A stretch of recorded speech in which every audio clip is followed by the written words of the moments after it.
Good evening, everyone. Hello.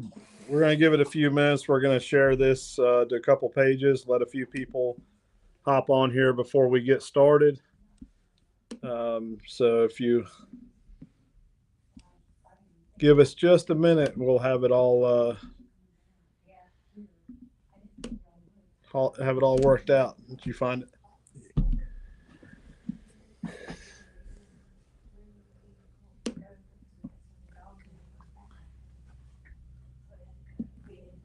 All right, we got more and more people coming in. Hey, while we're waiting for some people to join, Kayla, come show everyone what you got. While we're waiting for some more people to join in, Kayla's going to show us something she got when the two women decided to quit yapping over there. Hey, Jason Johnson. I'm coming. Here comes Kayla. She's bringing something. What do we have here, Kayla? This is Sophie. She is a German wire-haired dachshund, and she's going to be the newest tracking machine. She's already got you wrapped. She does. She's so sweet. So Kayla just got her about 2 minutes ago. 2 minutes ago, and the dog already has her wrapped. Yes. She's so sweet. So sweet. But yeah, she came from Missouri.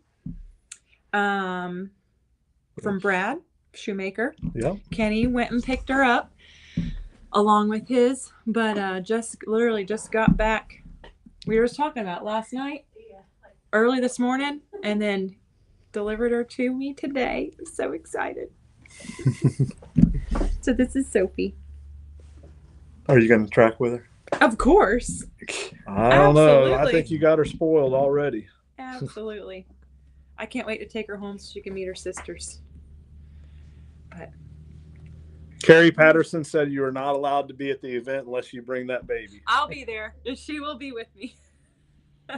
Sound is not working. Oh no. Uh-oh. Can y'all hear me? Well, it looks like it's on captioning. Well, that's because he's not clicking on it. Oh, okay. It's working. Ernie Johns, turn the volume button up, or you might have to click on the video. Maybe operator error. Yeah. All right, we're getting some viewers. See, you hop on and you bring your puppy. You bring your puppy, and the viewers start showing up. Wieners do it every time. Yeah. So how's everyone doing tonight? Unmute it. We're not muted. I think people aren't clicking on the video is what it is. They need to click on the video. Yeah. I want to do it. So, all right. So we're going to get started. What do you have? Right. What do you have tonight, Ralph? Oh, thank you, Kayla. Yeah, no problem. What do we have tonight, Ralph? Well, we have our tracking and seminar or tracking event, testing event this weekend, and the seminar Saturday. I want to make sure everybody understands you do not have to test to come to the seminar. So anybody's welcome. We got seats still available. So you can go on the website, which is right at the bottom of the screen that you're watching, and you can register there. And we got plenty of seating. So it's going to be a good time. Yep. Real good. We haven't announced all the speakers. We have some some surprise speakers that hasn't spoken at any event I've ever been at. Have you? No, not me either. Yeah, and one of the top handlers that I've witnessed on a test line, and you could tell it's a wealth of knowledge that's going to come from this person. It's going to be talking about the hunter interview and controlling the track. So that's going to be a good one that you don't want to miss. There's going to be some stuff on training. DNR is going to be there. We're going to have some tracking technologies, talk about some apps and with the Garmin, the dog track, the tracker app. So Tommy Jackson asked, will the weather play into seminar? We have a covered pavilion, so it will not prevent us from having the seminar. And y'all know how the weather can be. It might be 80%, but who knows? We're gonna have it either way. I'll stand out there in the rain if I have to. Yep. So won't be the first time. No, it won't be the first time. I tested 2 dogs last night pretty much last night, yesterday evening in the rain up in far North Georgia, and it didn't stop us. We tested the dogs. The dogs did great. The handlers did great, and one of those will be testing at the season level at the event and possibly the finished as well. So it's going to be a good time. The vast majority of our testing is scheduled for Friday. And we have some Saturday morning before the seminar starts, but y'all are welcome to come hang out Friday, all day Friday evening, Saturday. We're going to be there all night. Have you found out we can do a campfire? Or? Can we? Yeah. Yeah. Okay. So we're going to have campfire stories Saturday night. Well, Friday and Saturday night. We're all going to sit around and tell stories and share a lot of valuable information. So it's not just about the seminar part. Come hang out and fellowship, and it'll be a good time. You won't regret it. I'm trying to share it. So Ralph's still sharing it, and if y'all don't mind, share it for us. So with the seminar, we have a lot of testing. Yeah, we've got over 30 tests now, and still got 4 or 5 that have told us they're going to test. Yeah, every day more and more people are signing up for tests. So we still have a little bit of room if you decide you want to do it. You learn a lot. Every test line, you're going to learn something. So let's see. We're going to have some vendors there. Yep. We'll have one of the vendors from last time, the Fargo Feed and Seed. And the vet's going to be there again. Graham. Yep. Yeah, there's going to be some Garmin stuff. Billy Hodgson says fish fry. Yeah, we're going to have a fish fry Friday night. Compliments of Billy. Billy is bringing 4 gallon bags of fish, I should say. So you guys don't want to miss that. Come here. Everyone tell their stories and have some fish, and just it'd be a good time.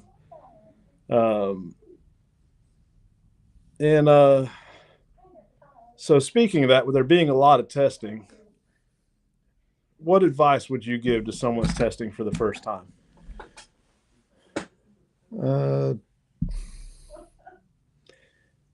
Lean on your dog and quit worrying so much. You're going to worry. There's nothing I can say to keep you from worrying or being panicked. You're going to feel it, but just don't let that ride over into how you're handling your dog. I've been on hundreds and hundreds of tracks. and I was still nervous, extremely nervous. And I was testing camo, and I was still nervous. So I don't know how to tell you not to be nervous. It's just, I'm just warning you, it's coming.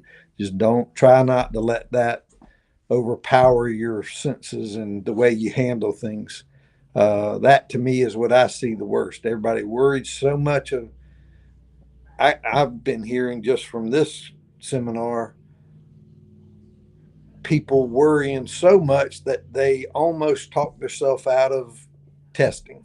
We have had some. And yeah, and I've talked them back into it. Just don't worry about it. It's just a test. I mean, you're going to learn something. Every time you test a dog, you're going to learn something. You're going to learn what your dog does even better than when you're out on a real track. And that's why the off season, it's still fun.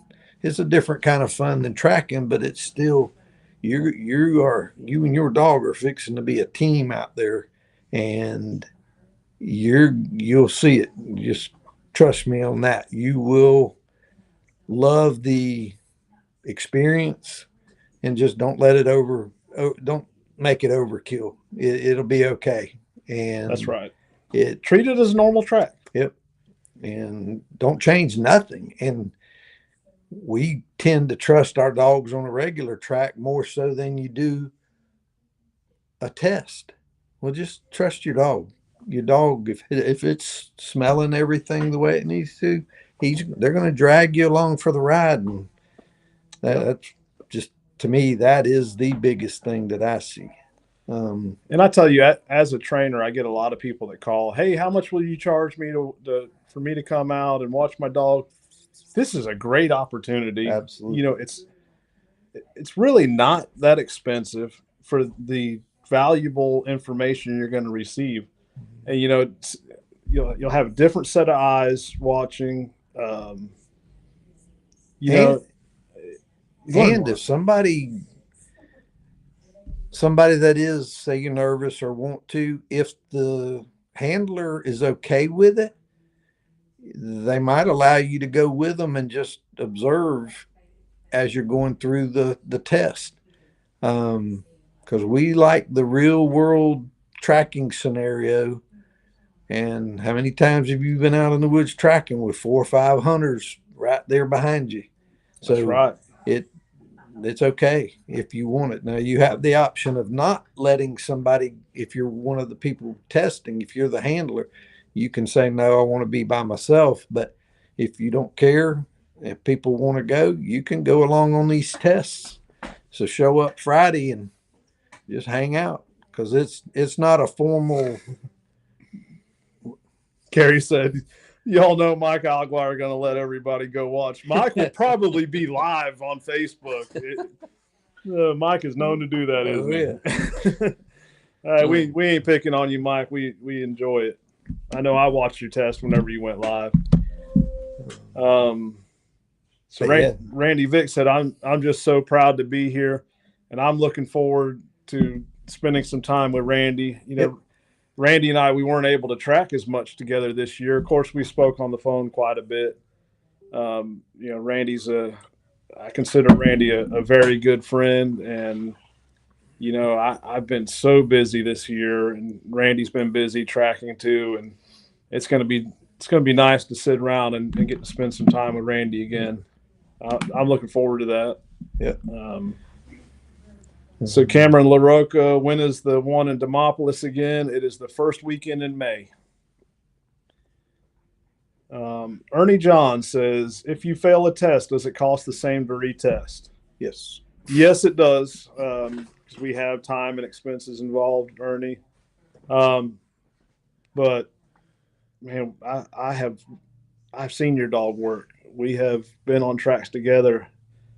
You know what you're doing. You don't have anything to worry about. Just get out there and run it like you run a real track. Mike Alguire said, I just tuned in. What did I miss? I heard my name and something about going live. Yeah, we're talking about your finish level test on Sunday, Mike. We've got 10 people wanting to go view it with you on the trail. So everyone that's going to be there Sunday wants to follow behind you, and those that aren't able to be there, they want you to go live so that they can see your test. Can you bring a novice dog? He's been in the woods plenty, but not blood tracking. Sure, bring him. Get up with someone, and we'll get out there, and we'll. There's plenty of experienced people that's going to be there that will gladly break away and give you some one-on-one time. I know I'm going to be busy, but I'll find time to help someone out. John Vaughn, he's on here. I know he'll help. Any of us will help. You'll help. Plus, these tracks only get ran one time. You can run another dog on them after the event, as a practice, the testing and practice. Yep. So there's going to be plenty of tracks you can do that on. And there's going to be quite a few judges there. I think we have 10? Yep. 10 judges that's going to be there that I'm sure will gladly lay lines for you. We'll even lay some short puppy lines if y'all want to just experience it. We're all here to help each other. We want to see everyone succeed in tracking. We want to get more people involved. We're here to teach, coach, train any way that we can.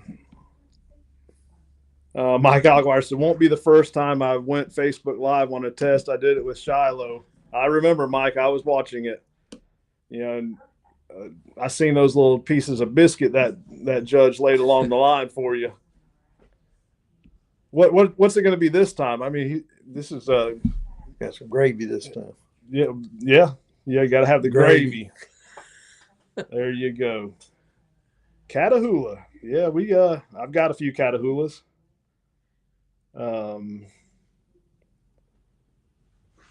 So I just got a text message. We are live now.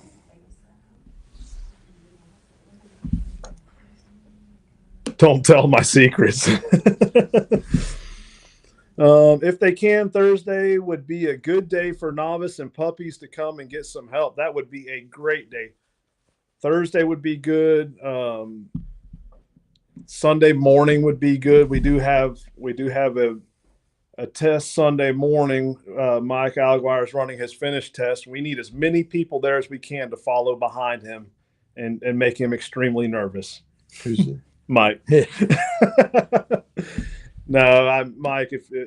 So we're not going to have anyone follow tests unless they agree to it and they don't mind. The only people that are following you on the test line is your judge and maybe someone is wanting to become a judge or learning. They may be part of it as well. Mike, we hate you're going to miss the event too. Hopefully you can make one of the other ones we're going to have this year. We'd really enjoy having you there, but we know life gets in the way. So speaking of testing, I went on my way. I went out to the Midwest and talked tracking with some people and talked about testing and our association and what we're doing. We went across 8 states, and our last stop before we got home was in North Georgia and tested 2 dogs. And I tell you, one of the guys was super nervous. His dog did not miss. I mean, his hunter interview was phenomenal. I mean, he didn't miss anything. And I wish I would have videoed it, but I didn't want to make him nervous. We had a judge candidate that actually ran that test under my supervision. And I stayed back and I witnessed this handler put his dog in a downstay about 15 yards from the hit site, walked over there, did a hunter interview. And as he was going through the hunter interview, the dog did try to get up a couple times and he'd say down, and put it in downstay. That dog stayed there, very well behaved. As soon as he was ready, he put the dog on the track, said, find the deer. That dog did not miss. And he was nervous. Well, I just don't know about this dog. And that's what I was talking about. Right. And this dog, and I'm gonna give you his name. I hope he doesn't mind. It's Travis Wilson. that dog and handler is a phenomenal team. They Cool. nailed that test. And, he didn't want it to be a test. He wanted it to be a practice line. I kind of talked him into it a little bit. We call that lying. I was helping him out. No, not helping him out on the line. He didn't need any help. Don't get me wrong. Ralph wants to call it lying, but I just call it persistence. You only lied for about 5 minutes. That's it. That's right. But anyways, he ended up running a flawless test, no callbacks, didn't get more than 3 feet off the line. And so up there, it's very, very hilly. We went down into a bottom, and we skirted this creek bottom. And he thought for sure his dog was off. I could see he wasn't sure about the dog. The dog was just killing it. And we got to the end. He said, "Well, what kind of feedback do you have? What negative feedback did you have?" I had nothing, absolutely nothing. I think that's probably the first time I said, "Man, I have nothing. You did everything perfect." And I want to give Travis a shout out on that. So after that one, we ran a test line for Coda Stewart. He's not on right now. He had a dinner plans. I asked him if he would come on and share his experience. Coda did a great job. I didn't know the land and the layout. And so when I laid this line, I went down into a bottom. I didn't realize how that, I guess you'd say, a pretty much mountain road, twisted and turned into this bottom. So when I got about to my second 90, and I made the turn, and I look, and there was the road. Well, I needed about 75, 80 more yards. And I'm like, crap, this is a started level test. I really don't want to cross a blacktop road. And I said, you know what? I got to do what I got to do. And so we got there, and it dropped down pretty steep right at the road. I crossed the blacktop, went up on the other side, hit a power line crossing. And I'm like, oh, man. So this is a first level test. I'm like, so now we got a blacktop road we had to cross, a power line, and anyone that's worked dogs knows what happens at blacktop roads and power lines. They want to go either direction. So this was an off-lead test. The dog was just smoking the test. And the dog got to the road. And it was all family that lived back there. He told me ahead of time. Got to the road, he recalled the dog. You could see it on the test line. I should have put it up there. Perfect recall. The dog came right back. We progressed forward. The dog went right across the road perfectly. Got to the other side, and the dog went to the end. Not once, not twice, 3 times went to the end and just kind of veered off. Well, Coda was just standing there, and the dog never got in range where it was a call, or out of range where it was a callback, but it threw Coda off. And he was like, well, I'm going to restart him over here. I'm going to restart him over here. 3 times that dog went to the end, and he didn't catch it. We were only 20 yards away from it, and he just didn't catch it. And it was nerves. Yeah. So once again, right, you will get nervous. So he ran a flawless line. John Vaughn says he can't hear us anymore. I think John, we're going to give him some lessons. He probably clicked out. So anyways, he got all the way to the end, ran a flawless line right there at the end. And if I had the picture, I'd show you see some spaghetti noodle looking stuff right there. But he passed. No callbacks. Everything was good. He just got a little nervous right there at the end. And I think crossing that blacktop and then hitting that power line, he probably didn't expect that. But, sometimes we have to do what we have to do. Yep. I had to get the distance. I had to get all the attributes. I had to get the property line. I had to get the wound bed. And real world tracking, that happens. Yes, real world tracking. And they both enjoyed it, and both of them said, "Man, this is fun," and it is. Both are supposed to test coming down to the seminar. Travis isn't able to make it, but he's going to make it to the one in Demopolis. Gotcha. Coda signed up for the season test on Friday, and I think he's I know he's considering, if he passes that, taking the finish test on Sunday. So John says, I can hear again now. Poor John. If anybody has any, you can ask anything, but especially tonight, because this will be our last live stream before the event. If you have any questions about tracking or testing this weekend, let us know. Yep. And just ask a question on here, and we'll try to answer you best we can. And I know we've been talking a lot about testing, but until I used to be against testing. I was like, I don't need that. I don't need a piece of paper. Well, my dog puts deer on the tailgates. That's all the proof I need. It's fun. Absolutely. Deer season goes out. We don't have anything to track. What better way to keep your dogs working than to attend these events and do this? And it's fun rooting your fellow trackers on, hoping they pass. It's a blast. Oh yeah. It is just a blast. We got a good question here, and I'm going to put it up on the screen. David Shaw, can you go over the hunter interview? Would you like to do that, or you want me to? You can, but I don't want to go over it too much to the point, because we've got one of our special speakers going to be in depth. We do. So, David, probably one of the best hunter interviews that we've ever had. Yes. This individual, I'm trying not to give it away as to who it is, because you just have to be there but not miss out. For the sake of the test part from the handler, when you're going up, it's no different than you being out on a regular track, during tracking season.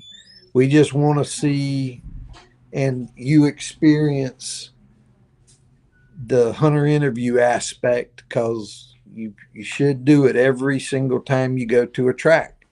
That's right. It's just throwing in that real tracking situation. Not going to say there's really no right and wrongs to it.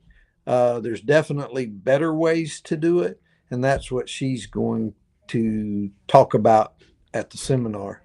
And as far as the test goes, it's not so much a right or wrong. Right. We just want to see that you're going through the motions. You're getting the bulk of it. It's more of a teaching or coaching moment, And there are some brand new trackers that maybe last year we've got some that this was their first year tracking. And so there's some helpful tips that, we might be able to give people. So we bring them through it, because we're not going to assume everybody is an extremely experienced tracker. Some of them are not. And we've had kids running the lines. Yep. And so we just want to put them through it. They'll learn. Everybody will learn. If we can help, we're going to help. That's right. And that's, again, how we developed our test, is a progressive system where, you're learning at each phase. Not only are you learning because you're having to train your dog for the next one, you learn to read your dog, but you're learning different aspects as a handler, like your hunter interview, your hit site analysis, your wound bed analysis, which we have a guest speaker that is making some hit sites and wound beds. We're going to break off and go analyze those, and we're going to have a discussion about them and wait times. That's another really good topic that we're going to be going over. Yep. Travis Wilson, he put a comment here. He said, testing is nerve-wracking, but it was fun. Thanks for taking the time to stop by. I'll never miss a chance to work my dogs if I can help it. And like I said, that is Travis that I was talking about. That ran, man, he ran a great test. That dog is really good, and just a very well-rounded handler. And the picture we put up for the event, advertising the event this week, I took that picture yesterday evening when we were testing. So, good stuff. David Shaw said, "Thank you." You're welcome, David. We appreciate the question. We love it when y'all are asking questions. It keeps us going. And so Cassidy Long says, at the seminar, will those keychains be available for purchase with the hair and blood? Yes, they will be, along with all of our other stuff. Yeah, we're going to go over that in just a few minutes as far as all the merchandise, but we have some of the keychains. We don't have a lot of them, but if we order them, because we have to make them, it takes a little bit. So the next batch we'll be able to send out once we see how many we're going to need. Yeah. And it would be good. You can go on the website and pre-order. So I that would be good for them to do, so that we. Yep. And if we can get them made in time, we will bring them to the event. But like Ralph said, we will have some. So go online to our website, which is listed on the bottom of the screen right here, AmericanBloodTrackers.org. All of our merchandise is on the website. You can pre-order, and if you wanted us to bring it to the event, there is a spot there where you can click on shipping for us to bring it to the event for you to pick up, and it will save you the shipping cost. Cassie said, I absolutely want one. It is a great tool. Jason Johnson, here we go. How much more difficult is it to work your dog on lead as opposed to off lead? Whew. Yeah, it's definitely a lot more work to track on lead. I train all of my dogs on lead. In fact, I think there's a lot of benefit to working a full season on lead. You really learn how to read your dog by working on lead. But it is a lot more work. They get tangled up. The little dogs go under everything. The big dogs, they do more circles. They wrap it up. They wrap you up. You're having to drop it to get through thick stuff, pick it back up. It's a lot of work. But you can get the job done. It does change success rates. Yep. Drastically. Perry Lawrence says drag you through everything, no doubt. Let's see. David Cook says, do you think tracking would ever turn into a first, second, third competition? David, some people tries to make it a competition, and honestly, it should never be that way. We should all, I think you say it best, we should all have the best interest of the hunter in mind, not self-gratification, self-gain. Yep. And the minute you start creating a competition, which is what happens when people start talking about recovery rates and how many deer they found. That's what leads people to going in too early. It's because they want to jump on a track, and it just, I don't know, just there's all kinds of things that stem from the competition end of things. So I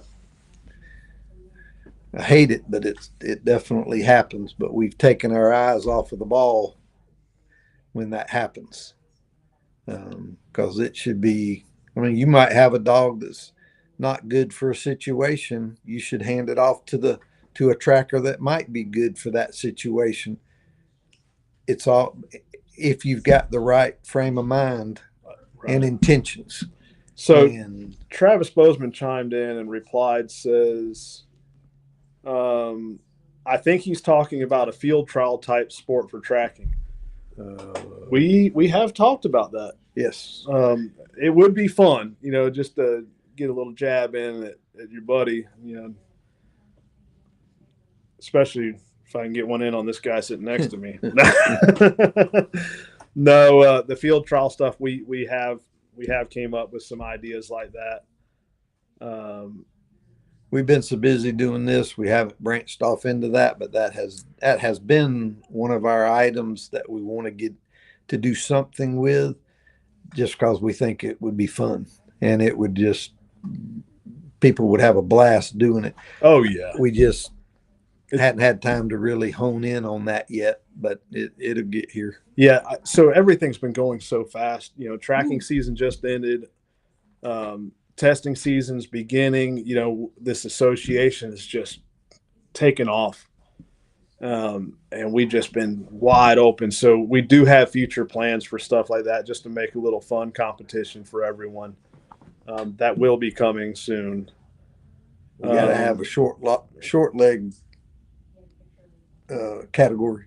Yeah, that the I know Camo and I know Icky, so Dixie gets a head start. Yeah. Right. Oh man. So Carrie Patterson says, as far as being like a field trial, I don't think there is really a way you could do it. There is. We have some great ideas, Carrie, and we will discuss those Thursday night with the judges. We'll toss around some of the ideas and get some feedback. So I like this question, and I think it's something we do need to talk about. Norman Parks, what do you think about a tracker going ballistic when another team finds a deer behind them? That goes right back to what we just said. Yep. Are you in it for the right reasons? Are you in it to recover a deer for the hunter, or are you in it for self-gain and self-gratification? You know, if you're not in it to help your fellow hunters recover a deer, you don't need to be tracking. I'll say it just like that. Yep. There's no place for selfishness and just getting out there for bragging rights. How many times have I called you in behind me? A bunch. Handful. Yep. You know, and y'all, some of y'all don't know Ralph and I. You know, Ralph, you've been tracking a while now, but to me, you're a newer tracker, and I don't mind calling you in. I know you have great dogs, and one day you may find a deer behind me, and you know what? I'm not too proud for that. I've called Mike Alguire in behind me, Randy Vick in behind me, John Vaughn in behind me. John Vaughn, I called John one night, and I was so frustrated. I knew the deer was dead. My dog, I don't know what was going on with her. She smoked that track and just stopped. I'm like, what the heck? So I called John. I said, John, man, I know this deer's dead. I know we're close. I don't know why she's shutting down on me. Would you please come? He drove out there and didn't go 60 yards. I knew the deer was dead. I mean, like I said, that's what I told him. And you know what? I swallowed my pride. And that was John's first year tracking, if I remember right. Maybe second. No, it was his second. And I swallowed my pride and I called John because I wanted to recover that hunter's deer. That was priority, not my pride. And that's how we need to be. If someone's going ballistic, I feel like they just shouldn't. Let me give you a scenario that in those situations, if you're the first tracker and something's not going right, I would rather call in a tracker rather than leave and the hunter call in another tracker. So, because you showed the best intentions doing that, that hunter wants that deer and he's going to do whatever he thinks is necessary. Go ahead and bring the other guy in. You're going to be the hero. And so you're also going to keep what I call a customer happy by doing that. And so, because he knows you've got his best intentions or, at heart there. So that's right. There's ways to handle all that stuff. There's always many options. That's the best way to handle it if something's going wrong.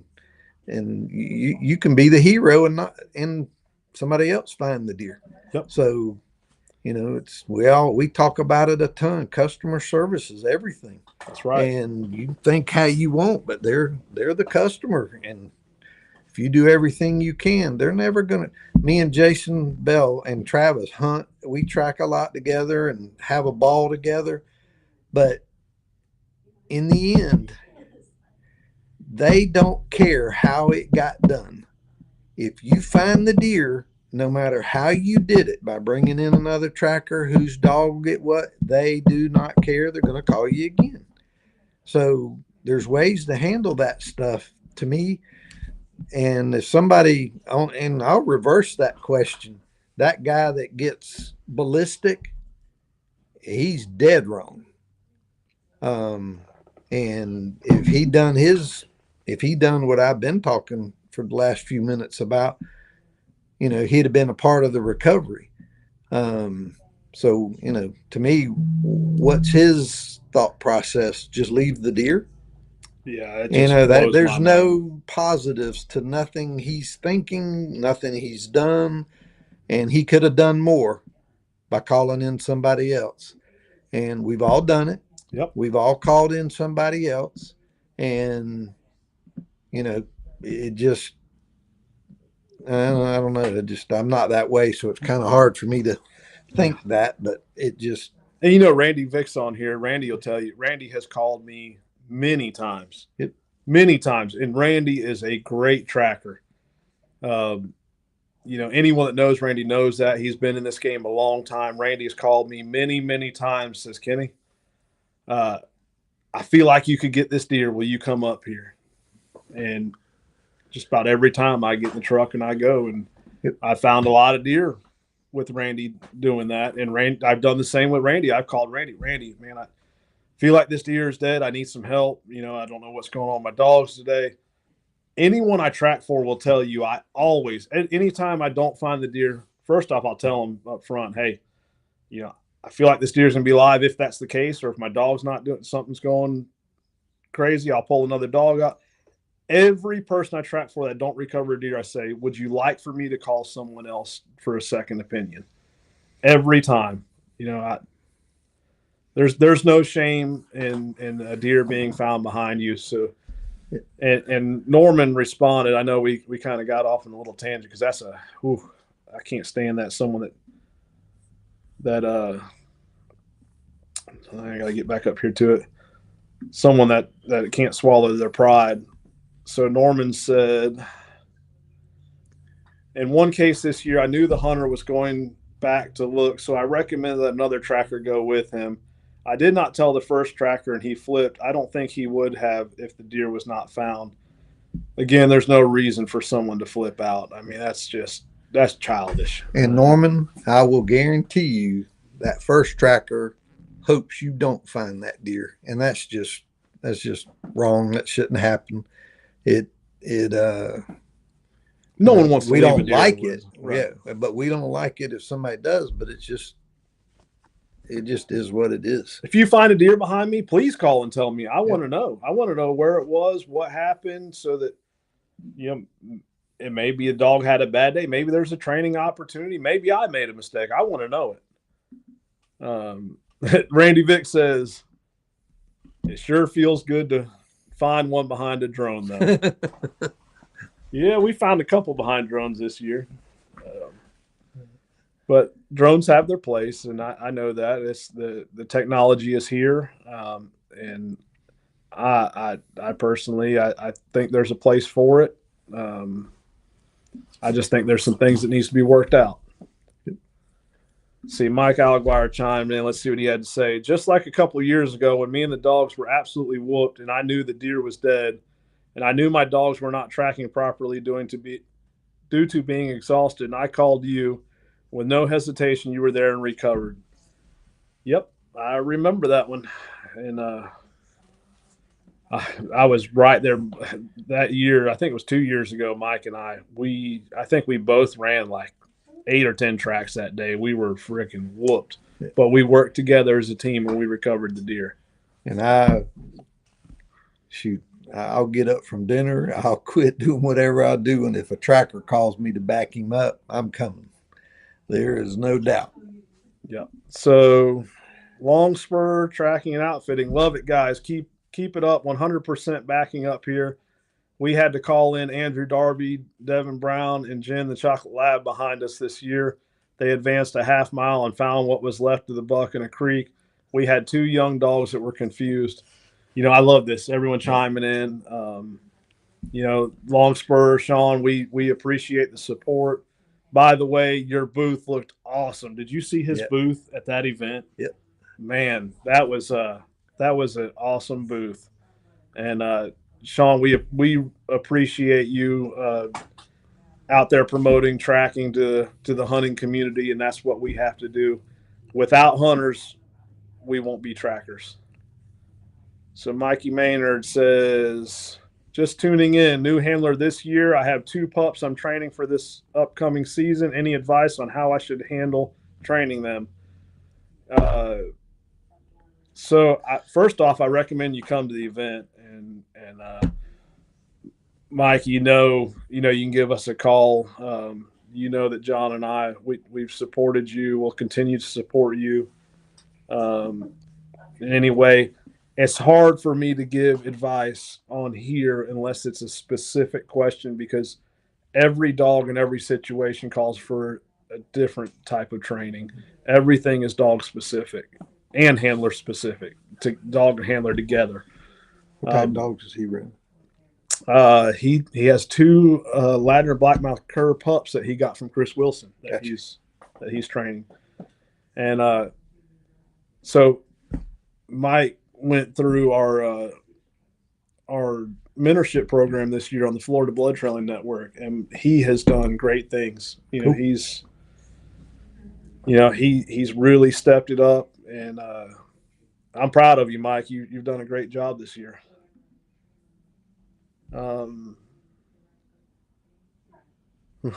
Travis Sykes says, send them to Kenny to train. He's one of the best. We actually worked with one of Mike's dogs, and that's another reason Mike has made us so proud.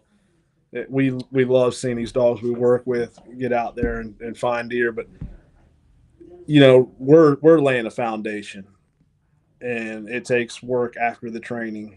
And you've been a staple that you've really put in the time. Mike's putting in the time. I mean, and we love it. We're going to support you 110%, no doubt. You can give John and I a call. Carrie said, come to one of the seminars, no doubt. We would love to see you there. And Norman Parks says, I feel like calling another tracker is a win-win deal. You either confirm your dog was right or the deer was found. I agree. And not to mention, it's a blast working with another tracker. Oh, love it. If I can do it, if I'm not just so backed up that I have to move on to the next one and I call someone else out, we're working together. Mike will tell you 2 years ago, it was the very first track of opening season, and I knew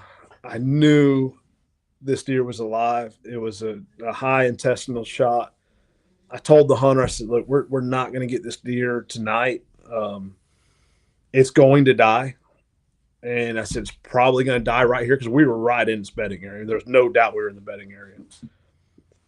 And I just, you know what? I'm going to call Mike just to confirm, because I could tell that I knew my dog was right. I knew what the outcome was going to be, but I could tell that hunter did not have confidence in what I was saying.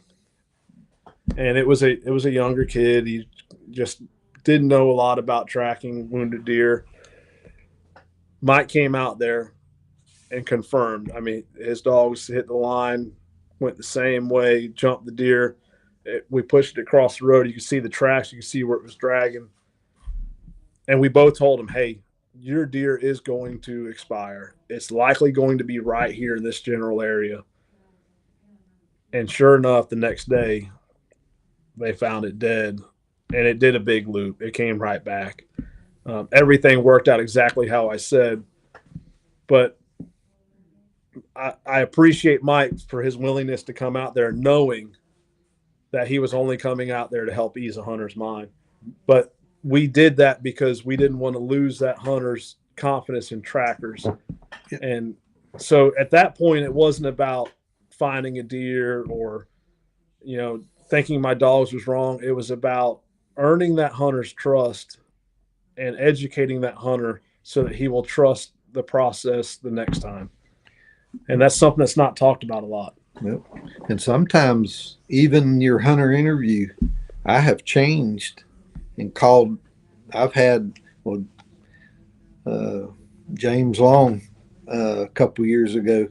We had a track, and I said, "Man, this could go either way." And so I called him. It's kind of late in the season, so we weren't stacked up with tracks. So he piled in the truck with me, and we both went and had 2 sets of dogs, depending on which way, the track went. And ended up we both put out just to confirm everything. But sometimes a little planning up front can save some time later, and it's just fun to have people with you. We have a ball. That's right. That's right. And so there's just a little strategy in the beginning at the onset. You got your bases covered, and that's hard to do at the beginning of the season, but later, say after Thanksgiving, we're not that busy. So right. Now we are where I'm at. Right, but not us over here. So it's, that's when we seem to group up more, just because we have time to go with other people. That's right. Mike Payton, he made a good comment here. He said, I called Scott Heath to help track with me when I had an overheated dog. I told the hunter it was an ideal situation for him. It gave my dog the ability to freshen up, and he had 2 good tracking teams to recover the deer. Yep. That's another thing. Know the limitations of your team, not your dog, your team, yep. Yourself and your team. And there are times where you and your team may have limitations where it may be best to call someone else. And Randy and I have done that with each other over the years many times. I'm sure Randy will chime in and say that. Michael Knight said Randy came behind the last week, and he'd like to know if you missed this one. Mitchell Smith said, I want to know if I've made a mistake. I'm more prone to it than my dogs. This has been a good topic right here. Randall Duvall put that up there. He says, keep up the great work, guys. The tracking community is a family, and you guys are helping bring us together. And that's what it's all about. Yep. And what we're talking about right now, calling someone in or having someone come in track behind you, we're a family. We should all be working together. Like Florida Blood Trail Network, Georgia Blood Trail Network, Mississippi, Alabama. It's all networking. And that's what it should be. It should all be networking. Stop the bickering. I'm seeing it every day, the bickering in the groups, and I've been part of it. I've been guilty of it. I'm not saying that I'm some innocent angel who hasn't made mistakes, because I've probably made more than most of you. Ralph get on to me all the time. But we got to stop it. We need to be a family, and we need to be it works better this work way. Together, yes. So yeah, thank you for bringing that up, Randall. And Randall, we will see you in about a week and a half. Yep. So while he's on here, let's just go ahead and touch on that. We're going to Louisiana. Yep. And the weekend, not this weekend, but the next, obviously. That's right. And we have 20-something tests to run there. I believe his event is full. Yep. But we can still test dogs. If you are in the Louisiana, Mississippi area, and it doesn't, Arkansas, wherever, you can come there. We will be able to provide testing, and we really appreciate Randy Duvall. Yep. And his support. There's going to be, again, great teaching, some camaraderie, and he's got a lot of, according to him, a lot of new trackers going to be testing. Yeah, and that's the thing too. A lot. He has been in communication with me. Him, Chuck, and Brandy Darby. They're hosting an event in Mississippi, after our event in Demopolis in May, and they've had a lot of people that's just nervous about testing. They don't know what it is. They don't know what to expect.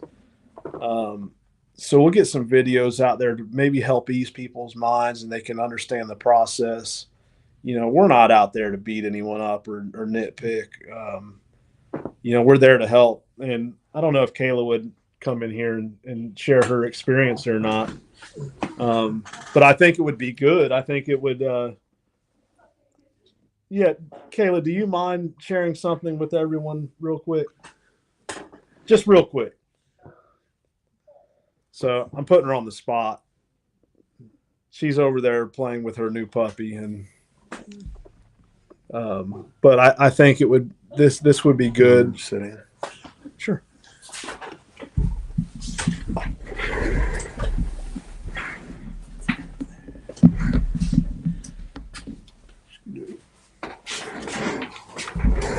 Sorry, I wasn't paying attention. I was That's fine. playing with my new puppy. So we've had people, and we were talking about like in Mississippi, things come up, and we have a lot of new people that's never tested, and I thought it'd be good if you'd share your experience with your first test. Oh, it was. I'm glad I tested. I was nervous about doing it because I haven't. It's the rut pretty much. I feel like it's kind of stopped here around Thanksgiving was the last time that I tracked with my dog. Just didn't really have a lot of calls after that. So it had been probably 3 months since I worked with her. And then going to track with her, I was able to identify in the test situation things that I need to improve on. And then things that I needed to be able to pay more attention of what she was doing. And I worked out the nerves on the first track. We could have nailed it if it wasn't for me. I'm gonna be honest. But it was good working that out. And now I knew what I needed to work on and what how to read her better and what she could work on. So I'm ready to test again. At any this point, weekend. did you feel like you were being singled out or set up for failure? No. Or do you feel like you really benefited from even though you did not pass the test? And do you feel it was a benefit? Absolutely. So what did we do with you afterwards?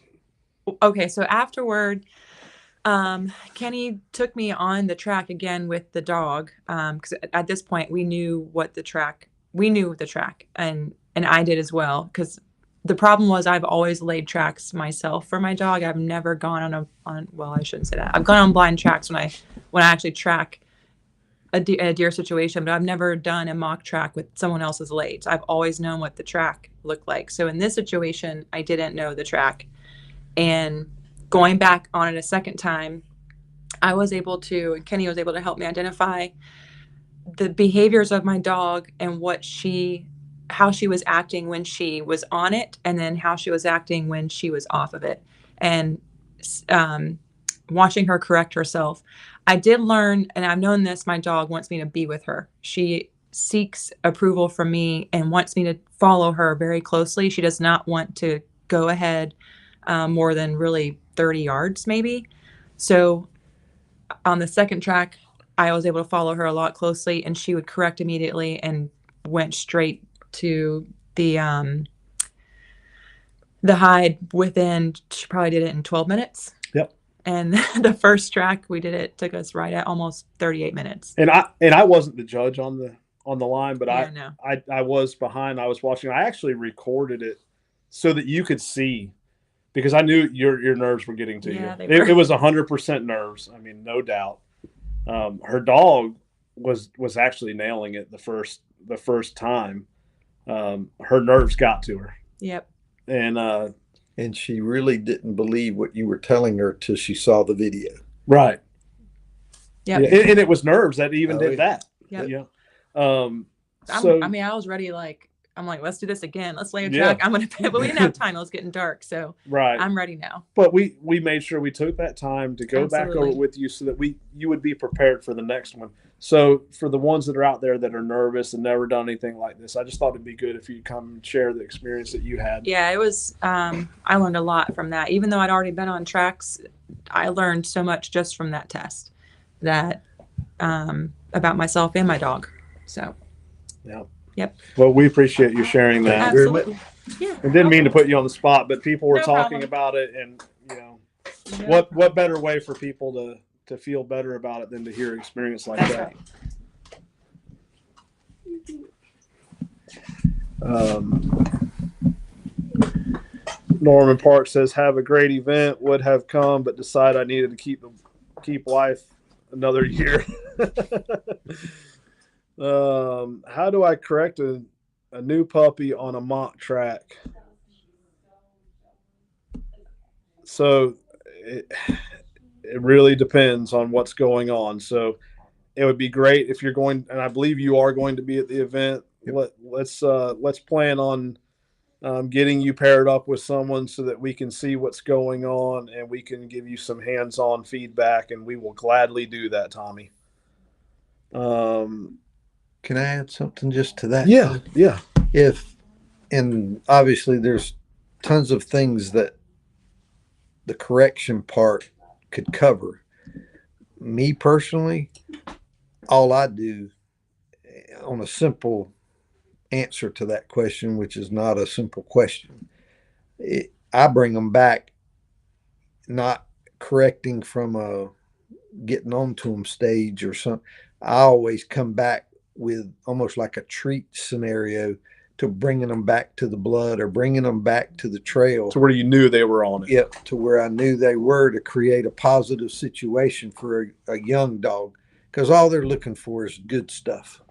They'll grow into the learning it themselves, and most dogs that do this, they're looking for that also. They just might not have the ability at that moment to do it. They'll get into it. But to me, I almost want to see, so take note to this too. I don't know. To me, and each dog's different. I want them to get off. I want to see them when they're not on the track, almost more than I want to see them when. I don't want them to run a flawless track every time. I want to learn, especially in the beginning. I want to see what they're doing. I want to see, how their tail's wagging. I want to see how their body movement is when they get off the track and what it looks like when they come back to the track. I've laid tracks with flags across the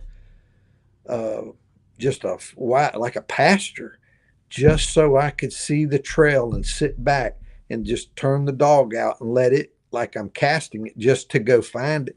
I want to see what that dog does when it hits that track and then when it gets off that track. That's right. And so me personally, there's never a bad track. There's never a track you can't learn something on. And you can never learn your dog good enough to say, I'm done learning. And right. Every time a track, watch your dogs. That to me is the absolute part of this that I can't get enough of, is watching a dog when I know it's off the track and then watching it when it gets back on the track. And that, I don't know. And other people, I'll tell them what my dog's going to do, and they'll go, I saw it. And I'm like, yep, she just did that. And boom, she's on it. And it's fun. There's nothing to me better than knowing and reading your dog. And that's how you do it. And so just create that positive, get them back to the track. You're going to learn also. So there's going to be a lot on training. Yep.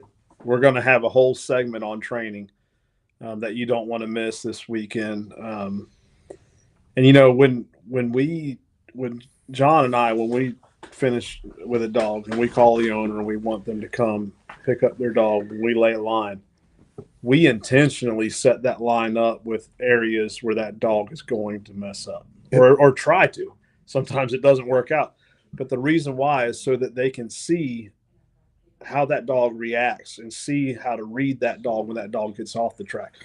You know, we like I said, we try to intentionally do that.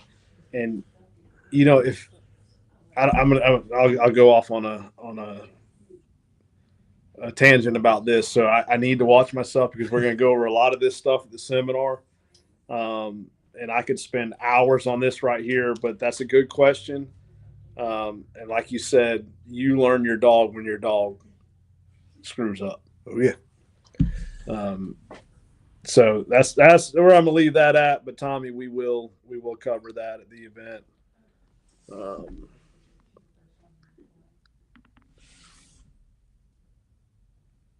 There's no Rob Paul talking about he went on track, took it 1,400 yards, wound bed, and his dog quit. Another tracker came in, confirmed that his dog was right.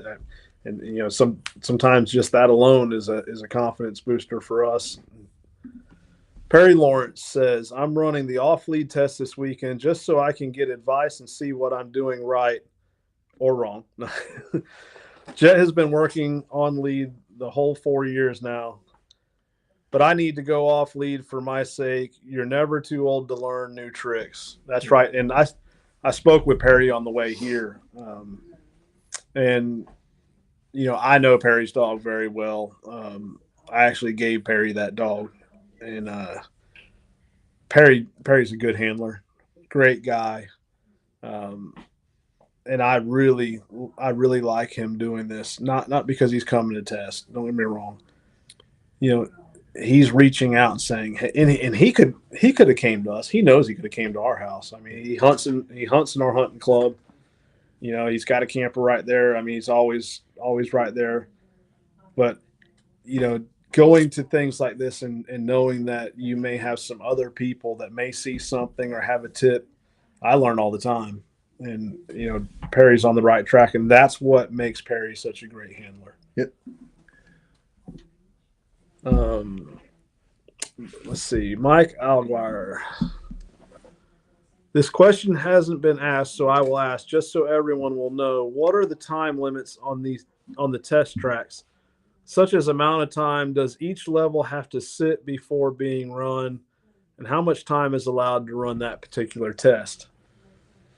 So you can go on our website, which is right there on the bottom, AmericanBloodTrackers.org. Our testing procedures and the lines are on there. Our started level test, which is our entry level, it has to sit a minimum of 2 hours, a maximum of 4. And we do that to remain consistent because that's our whole focus in this program is consistency. There is a maximum time to run that test, which is 30 minutes. The average time to run that test has been 11. I had to look back, but I think it's 11 minutes and 51 seconds on average. So we are tracking this stuff because sometimes, we may get it wrong and have to adjust things, and we understand that. And sometimes, dogs work at a slower pace, and things happen. We've discussed it. What happened with Rob Paul's? Yep. There's time limits. 30 minutes on that one. The season test and that test is 400 to 500 yards long. The season test is 800 to 1,000, 8 to 12 hour lay time. 60 minutes time limit to run that test. And then the finished is 1,000 to 1,200 yards, 12 to 16 hour lay time. And that one's an hour and a half. There are some more challenges in there besides just the distance and the time. There's some scent challenges, some other animal challenges. And that's why the extended time limit on that one.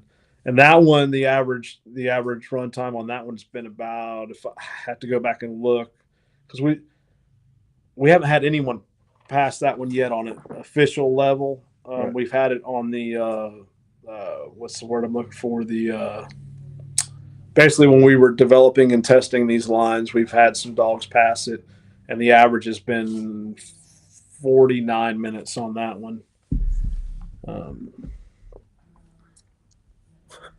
Hi, Uncle Ralph. Hello, Ryan. Okay, here's a good question. Can you skip a level, or do you have to pass level 1 or whatever before you can do level 2?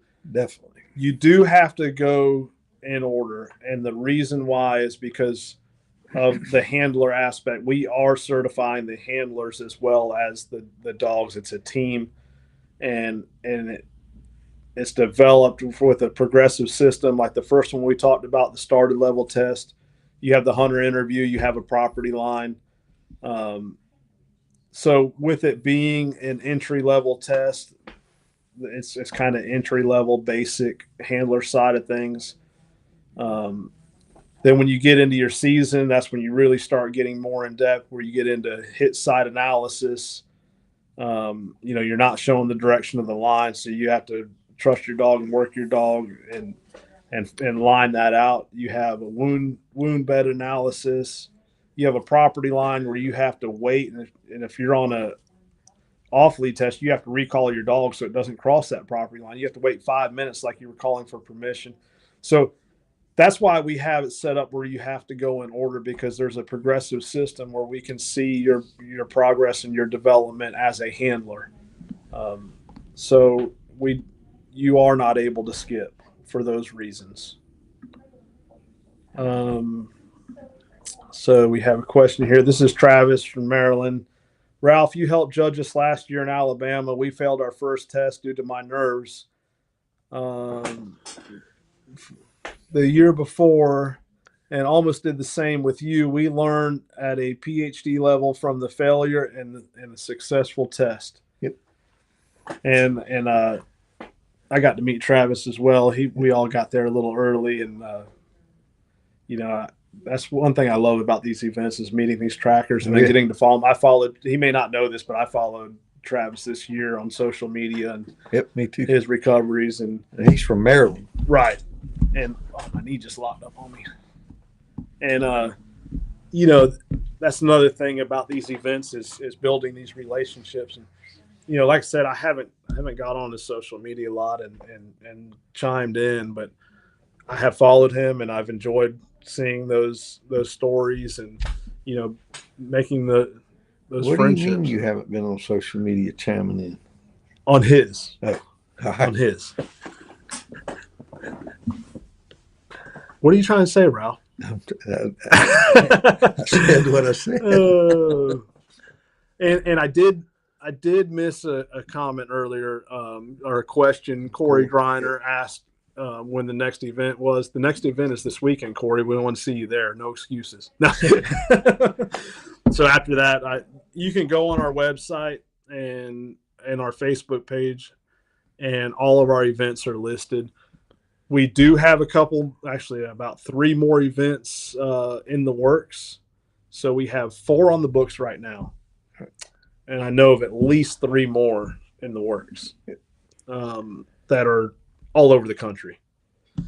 And I want to give a shout out to Brian. Trying to remember the last name, Deegan, I believe it is. Sorry if I pronounced that wrong. Brian just became a judge in Michigan. Oh, cool. So I'd like to congratulate you on that, Brian. Brian's a solid guy, and he's doing some good work. Chuck Darby, reading the body language, absolutely. Travis Sykes said the same thing. Reading the body language is so key. I like this one. Mitchell Smith, being able to tell a hunter what your dog is going to do before he does it is an awesome experience for the tracker and the hunter. They are always amazed. And they always doubt you less. When you can tell them up front what is going to happen. Absolutely. And then it happens, it all unfolds. It eases their mind so much more. And Chuck is tagging a lot of people here. Yeah. We appreciate that, Chuck. Thank you. Carrie right there. Yeah, Carrie. Which said you cannot skip levels. Is that what you're talking about? No, Florida. Right, keep going down. I'm Third all the up. way down. No, go up 3, up 2. Right. Oh, there. Florida next year. Absolutely. Yes. We probably this year too. Don't count it out. It may be closer to the beginning of the season to do a kickoff like we did in Fargo this year. Yep. We are talking about it, and we are definitely having a Florida one next year. But we are likely to have a kickoff event. And, another thing we need to talk about is, it doesn't have to be a seminar. No. So if you want us to come out and provide judges, even just a testing weekend, and actually Longspur, Sean, we've talked to him about that. He's asked about testing in the West Virginia, Maryland area and all that. And we told him, hey, we'll come up just for a testing weekend. Yeah. And can't forget Tennessee. I don't know if Stacy's on here, but Stacy has been working on planning. Kenny and Stacy has been working on planning an event for Tennessee. So I had to say that to motivate them to. So if you're watching this, Stacy, I know you are at some point. You may not be on right now, but I know you or Kenny or both of you are on here. So I'm calling you out. Get on the ball. No. And I think your wife's looking forward to that one. Yes. It's around Gatlinburg. Yes. That'll be a good one. So here's a good one.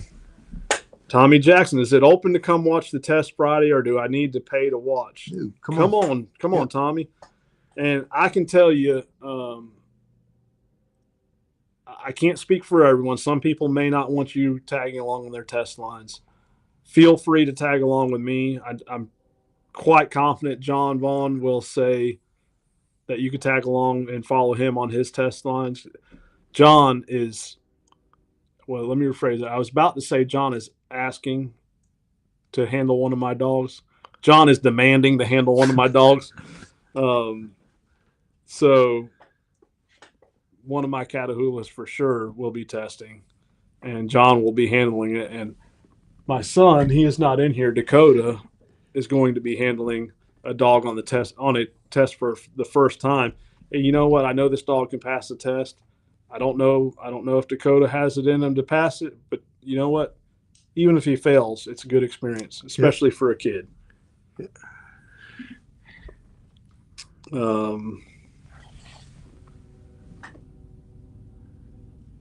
Braden Terrell, testing weekends would be great. Hard to make some seminars with work schedules.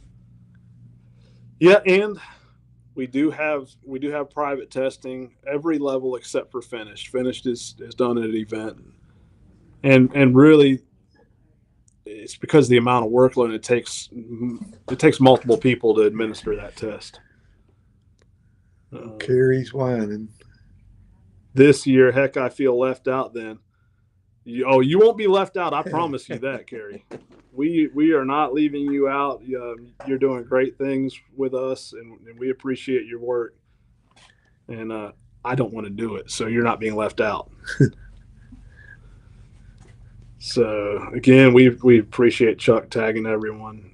Y'all have any questions? Get them into us. Go scroll up. Make sure I didn't miss any.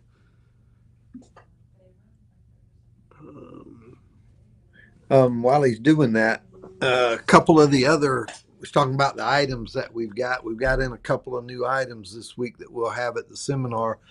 2 of them are my hat and these 2 hats that we got here.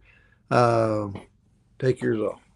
This is the one, and then he's got the other one there. Turn it the right way. So we got hats. Supposed to have some charcoal hoodies. We're supposed to have those by the seminar. I don't have a sample of those. We showed you the shirts last week. We've got t-shirts in the charcoal and the orange, in short sleeve and long sleeve, in all of the sizes. And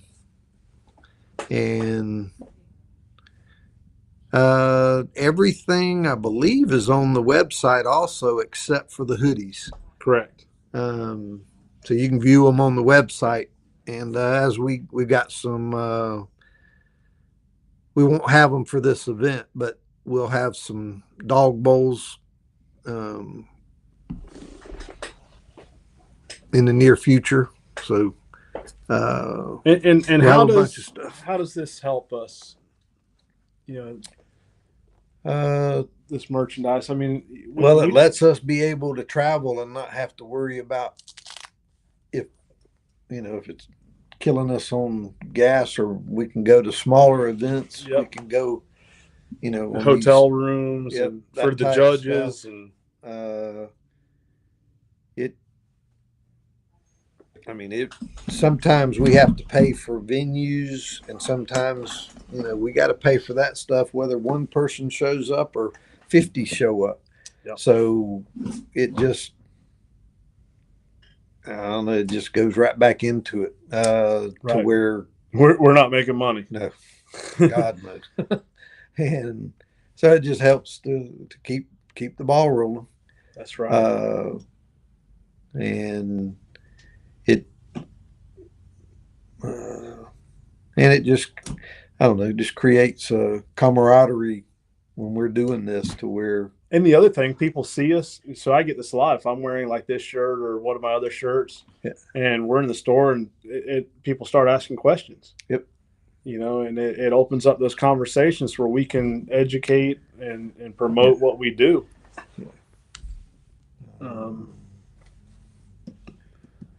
So Mike Alguire says, can you please not forget? Let me just put that up there so everyone can see. Mike says, can you please not forget the Popeyes biscuits for Debo's test Sunday? Y'all both know that's the only way he will track. Unless it's KFC, he hates them.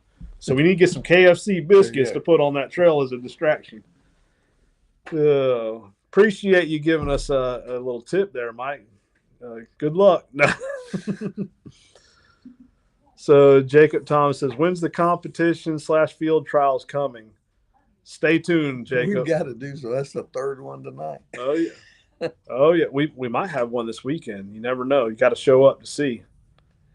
Ralph has to give me a head start. Carrie Patterson says, I can do testing on my hunting club if needed. Absolutely. We appreciate that, Carrie, and same with mine. We have about 22,000 acres there, and a lot of state land. You have land we could run tests on, and trust me, we will travel. I am not. The last 2 days we went across 8 states. I'm not afraid to travel, and I love this. That's what I was telling Coda and Travis last night. They kept thanking me for they're 5.5 hours from me, something like that, and they were so thankful. But I love it. I feel like I made a friendship for life, and grew the tracking community, and nothing better. So.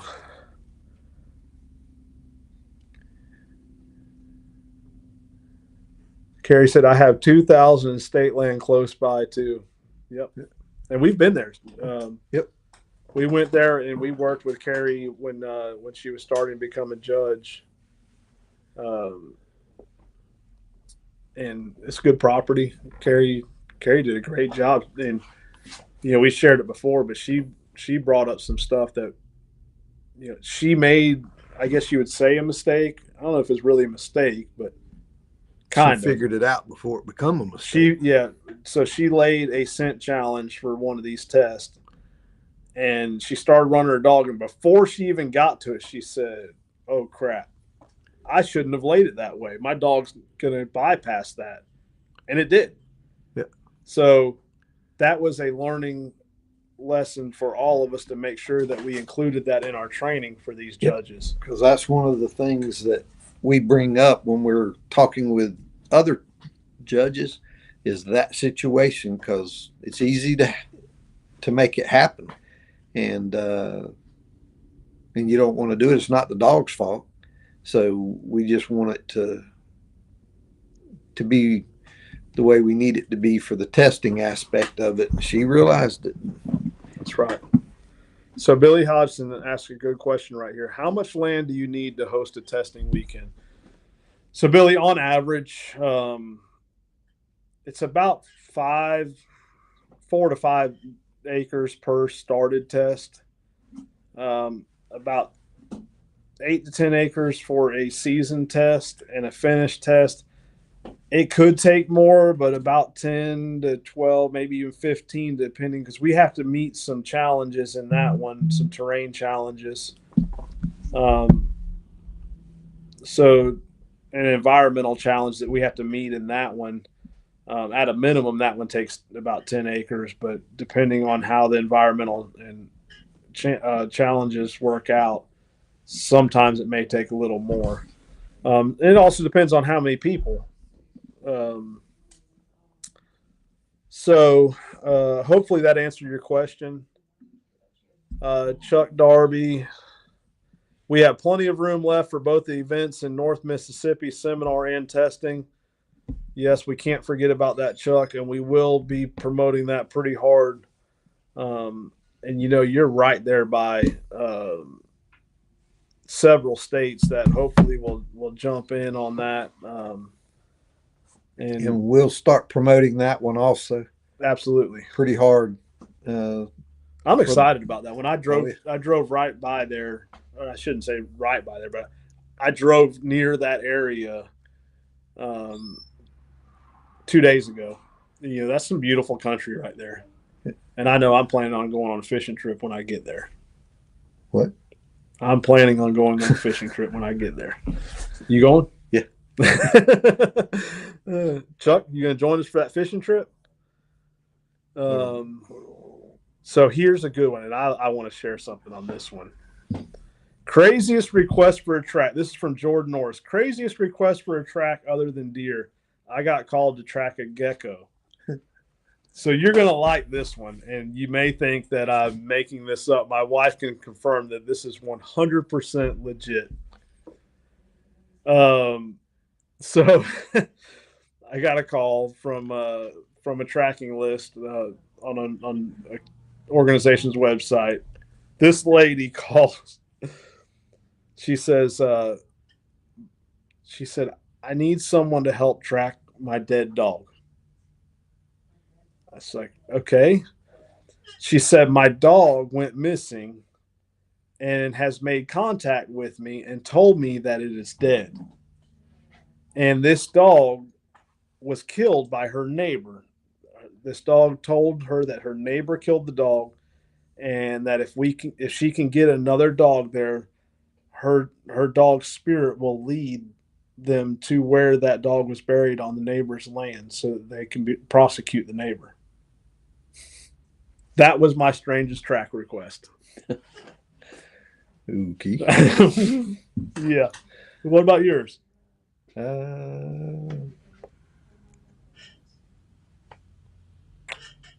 Just cats and dogs. That's all mine is. I've never had any. Not a weird one. You calling that weird? What? That lady's dog was talking to her. Yes. Oh man, I forget about that from time to time, and that was crazy. Yeah, I'm going up.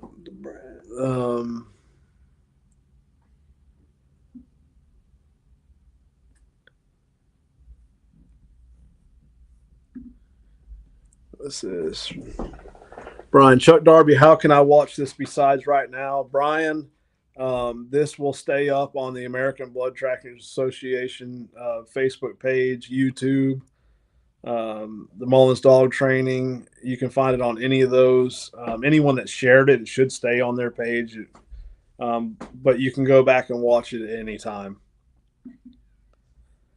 Let's see. Jeff Still, have you put together the tutorial on the Garmin 300 for laying tracks and tracking yet and making it Mississippi redneck understandable? I have, Jeff, and I apologize for not sending you that link. I did post it in the American Blood Trackers group. on the Mullins dog training, and where else did I post it? I can't remember, but YouTube, it is on there. You think it was simple on how to set up the Garmin? Did it cover most stuff? Yeah, it covered most stuff. I know my Garmin pretty good, and I learned some stuff, so it definitely is helpful. So Jeff, shoot me a text if you can't find it. Shoot me a text and remind me to send you a link. And I apologize that I forgot to send that to you. I just get busy and I forget. Jason Johnson, where in North Mississippi? Okay, Chuck already answered that one. Let's see. Crappie Capital. I'm ready. You ready? Okay. Man, Chuck, I'm looking forward to meeting you, but that's really what I'm looking forward to. Nah, I enjoy the event. Jordan Norris says, I'm pretty sure this was part of the same organization.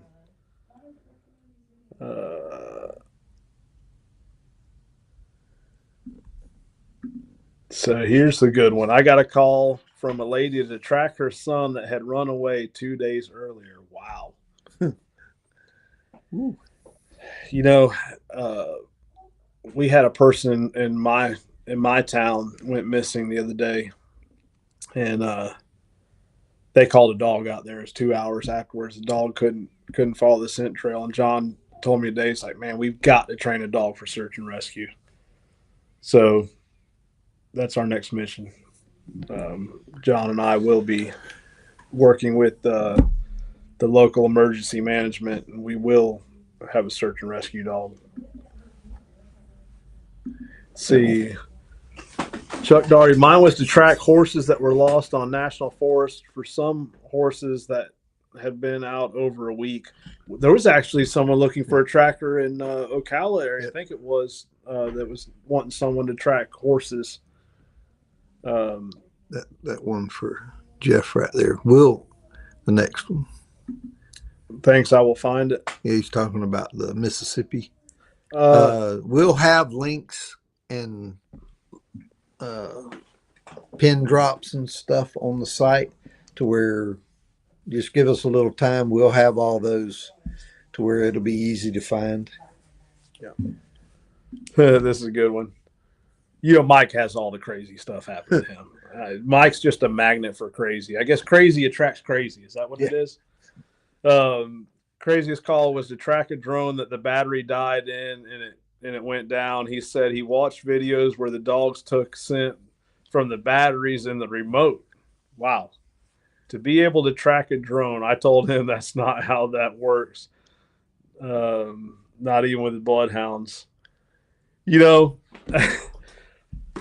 tell a story about, so before Mike had a tracking dog, he called me out to track a deer, and I still have the picture.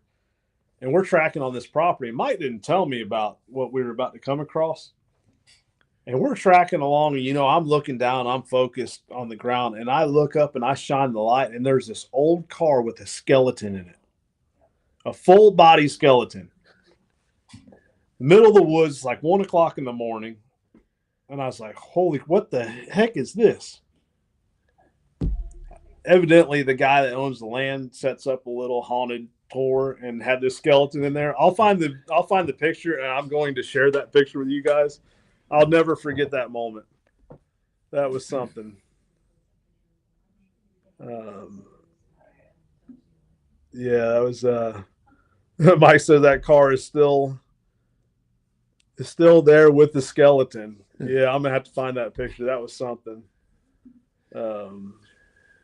Mitchell Smith, tracked a bobcat that was shot with a thermal. Slowest he's ever tracked. I successfully tried to track a turkey my daughter shot with her bow. It flew. I have recovered quite a few turkeys, actually. And some of them did fly, but, you know, the people. So turkey season's not that far away. Yep. If you have a deer tracking dog, you'll probably track a turkey. I've found turkeys. So one bit of advice I want to give to you turkey hunters that may be watching. Be mindful of where that turkey went down when it flew, or if it flew, because we can bring the dogs out. We can get on that point, and they can trail the turkey. And be prepared for the flush. That's right. So when I was in the Midwest, there were some questions that came up that I feel we need to touch on. I'm not going to say their names because they may not want me to share it, but one question was, are we going to have a tracker map? Right now we have so many irons in the fire. We have talked about it. We talked about it today. But right now, what we are promoting is the tracker app. Especially there was one individual in particular, the way that he tracks, he does a lot of traveling, and there's a lot of people here that does a lot of traveling, and that app will follow you in real time, and you will get tracks in that area. So let's say you're in another state on vacation, we're hunting, and you have a tracking dog. That app will follow you in real time, and you can get tracks in that area. So that's a good feature. I need to get on Sean's. He asked me to get on his. I've just been so busy, so I don't have a lot of information. I'm sure he can share it. But we will be going over some of those features at the seminar this weekend. But like I said, we've got a lot of irons in the fire, and I know that a map is wanted by a lot of people. There's been a lot of people requesting that, and that's something we're looking into and working on. Chuck said it's not legal to track turkeys there. Wow. That's interesting. Chuck, we might need to see about getting that fixed in the name of conservation, especially. I mean, there's a lot of time, money, and effort put into the turkey population, and if you can use a dog to recover a turkey. Now, I'm not saying necessarily hunt turkey with dogs, obviously, but if you can recover a downed turkey and it saves another one from being taken, that's huge for conservation. Yep. Same with deer.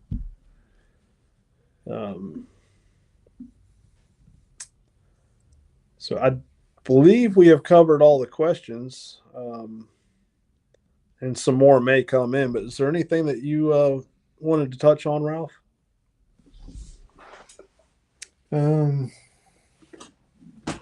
We mentioned it last week, but we'll get y'all to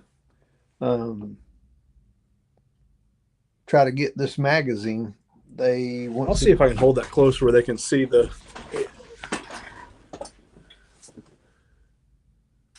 Southern Hound Hunting Magazine, and they're going to be at the event Saturday, and he's got apparel and hats.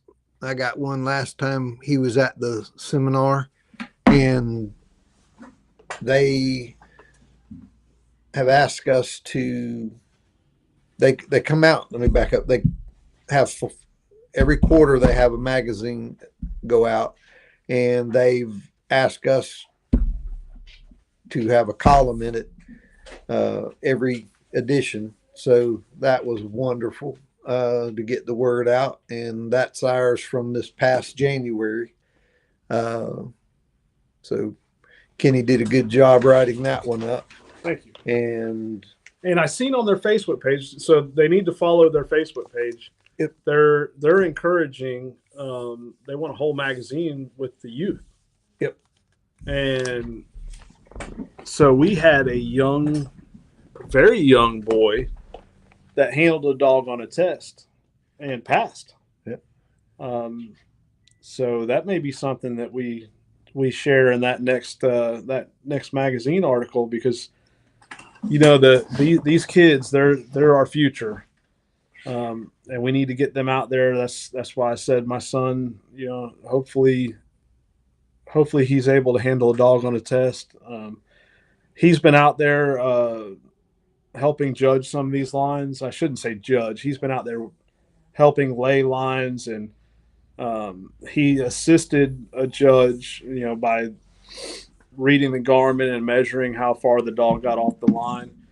And it's great. He's 17 years old, and he's showing some interest, and I'm proud of him. And also, if anybody has some videos or pictures of kids, we can't put everybody's, but send it so we can get some good article information. And Mike can use some pictures to put in the magazine. So send them to us. We'll try to do something. Yeah. Yep. And Brad Shoemaker said, "You guys are doing great. Lots of info that I didn't know after 10 years of tracking." And we all, I feel like, I know I learn something every year, all the time. So, and I've learned stuff from people who just started tracking. It's not always the veterans that you're learning from. So keep that in mind. Mike Maynard said, "My son Kaysen, he's 10 years old. He went on most of the tracks with me this year. He loves it. He wants to film the tracks." Shoot, I enjoy watching them. Yep. Just be mindful of what you put on social media.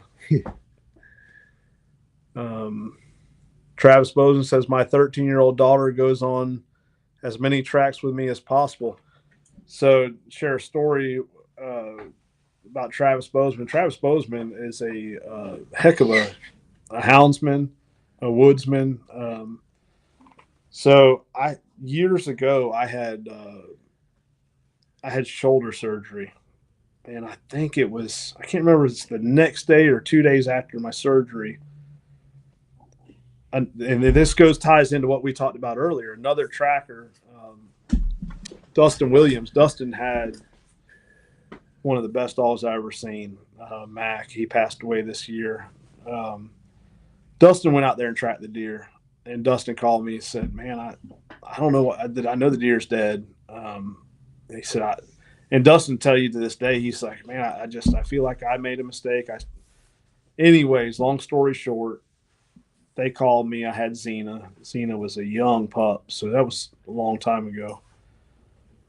And I think the track, Travis will probably correct me here, I can't remember. It was over 24 hours. I think it was 26, maybe 28 hours. Maybe it was 24. I don't know. And I couldn't handle her. So I just told Travis and his son, I said, "Hey, here's the dog. Here's my Garmin. See what you can do." And they found the deer. Now, Travis's background, 27 hours. See, I knew it was somewhere in there.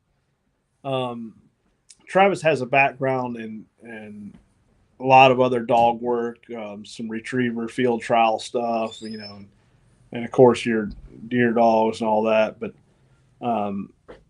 he's a heck of a houndsman, and that transitions over into what we do. And obviously there's different aspects, different training. But he took that dog, and she was, if I remember right, 6 months old at the time, and recovered that 27-hour-old deer. And you fast forward, what's it probably been, 7-8 years, something like that. Travis is out here tracking with us. Yeah. So Chuck Darby says, "I love to learn new things and techniques for tracking." Absolutely, we all do. And that's the thing with these events. We have people come from all over, from all different. They have all different styles and all. There's people that's probably watching this video right now or been on here that may not share some of this information in these comments, or they're just sitting back watching, listening to us, reading the comments, that are phenomenal trackers. They could help, and they show up to these events and we don't even know who they are. Yep. And it may be sometimes that guy just sitting back in the corner and he may just say one or two lines, and it's something that I never thought about, and it stick with me forever. You know, Al Sherman, you know, you go to an event and I could sit and listen to Al Sherman for hours and hours, probably days. You know, just the stories, and you know, you just learn so much. Well, looks like things are slowing down. Comments are slowing down. It's not too late to sign up for any of these events. And I know we've been talking about this Georgia event because it's our first one of this season. Don't forget about the Mississippi, Louisiana, Alabama. So we'll be in Stockton, Georgia this weekend. The very next weekend we will be in Louisiana.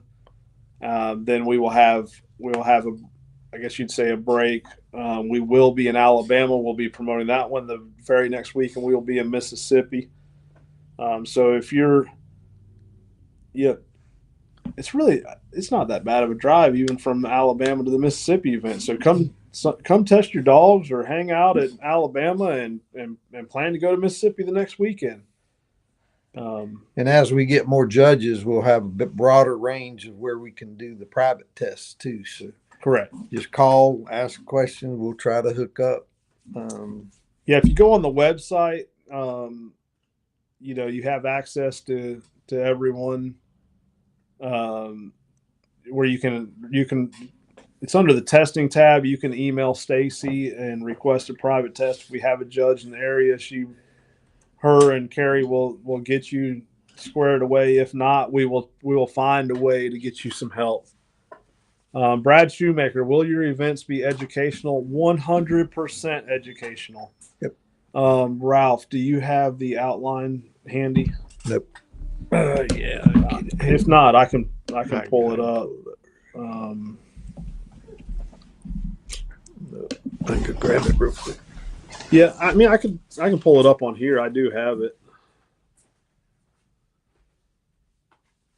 Never mind. He got it faster than I could pull it up.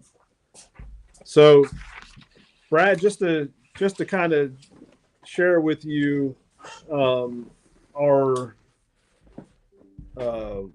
what do you call this? Outline agenda. That's it. So our agenda for this event, of course, we're going to have welcome and prayer. We are going to have someone speak on snake avoidance, and this guy, let me tell you, we put a little video out on our Facebook of Todd Beavis when he spoke on the snake avoidance and the science behind it. And one thing that stuck when he said, and if you go back and you watch that video, you'll hear him say, "A dog thinks through its nose." And that's something I will never forget him saying that. And because it's not only for the snake avoidance, but when you think of it like that, and you go out there and you're training this dog, you're watching your dog, and you just watch it think through its nose. That's something that stuck with me. Yep. On that, we still have some openings for the snake avoidance. I'm actually getting 4 dogs done this weekend. We've heard some great things since we had him out at our summer event last year. Yep. And so I'm getting my 4 dogs done. Like you're getting one, Jason's getting one. Yep. And we've still got plenty of slots left open if anybody wants to put their dogs through the snake avoidance. I think it's $150. Yes. And worth every penny. I mean, absolutely. When you put all this time and money, thousands of dollars in these dogs, and if it helps one time, it's worth it. That's right. So we have Todd. Todd's going to speak on snake avoidance again, and man, I love listening to him speak. Yeah. We have someone going over training techniques. Actually, 2 people going over training techniques. Myron Graham is going to be there. He's a vet. He's actually one of the vets that I use and Ralph uses. He did great last time. Yep. So he will be back. We have hit side analysis, tools for the track, hunter interview and control the track, technology for tracking. We have the Georgia DNR going to be there since this is a Georgia event.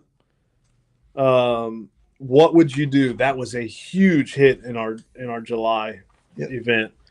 So as you can see, Brad, everything is educational.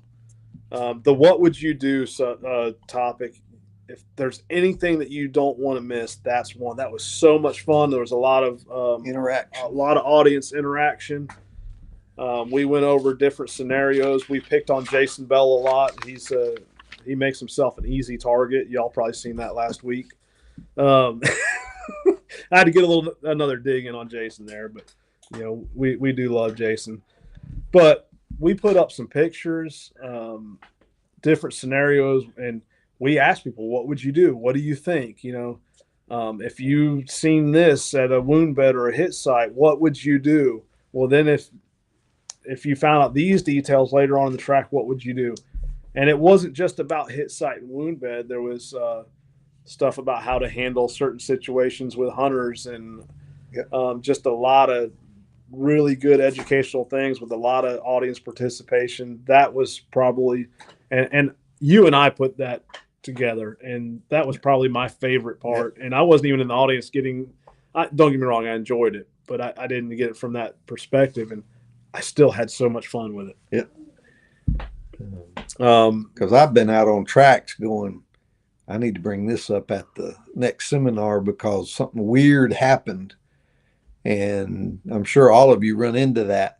Well, that's what we're looking for. And that's what we bring up just in case it ever happened to you out in the woods.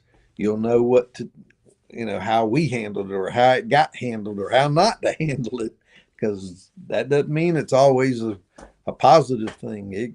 Some crazy crap happens out there in the woods. Oh, yeah, that's right. I mean, you walk up on a car with a skeleton sitting in it. So, yes, Brad, as you can see, it's 100% educational. Do we love tracking stories? I love tracking stories. Yeah. Will there be tracking stories? Oh, yeah. Absolutely.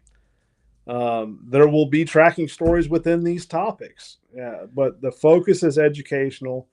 We will have some campfire stories, a lot of small groups breaking off and people, just talking, tracking, and talking life in general and building some bonds. And so that's one thing we said when we first started this. One of the things that led to us doing this, was that educational aspect. There was a need, there was a 100%. Desire for more educationally based events.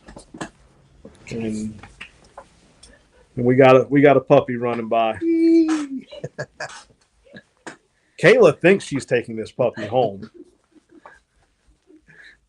So when we were bringing this dog back for Kayla, I told her, sorry, you're not getting this dog. And she says, I need a picture of my baby. I said, what baby?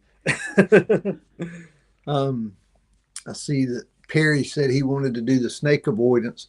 Anybody can go on the website. We have you can go and pay on it, and we'll get you scheduled.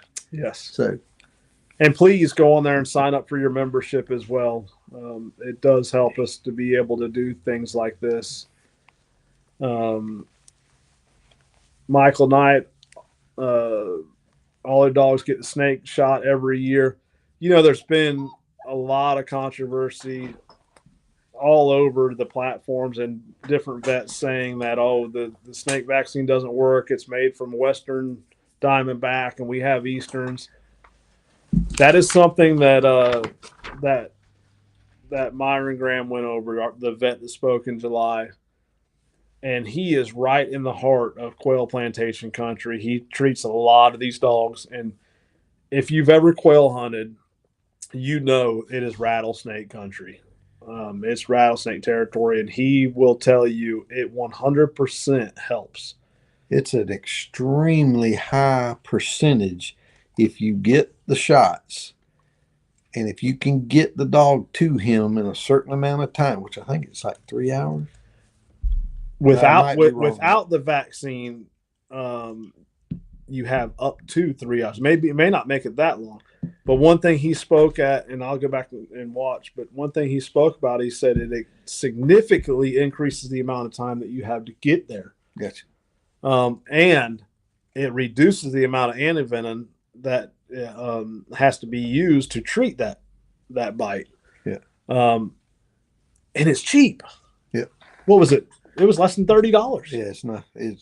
So once again, you're thousands of dollars for these dogs, hours and upon hours of training.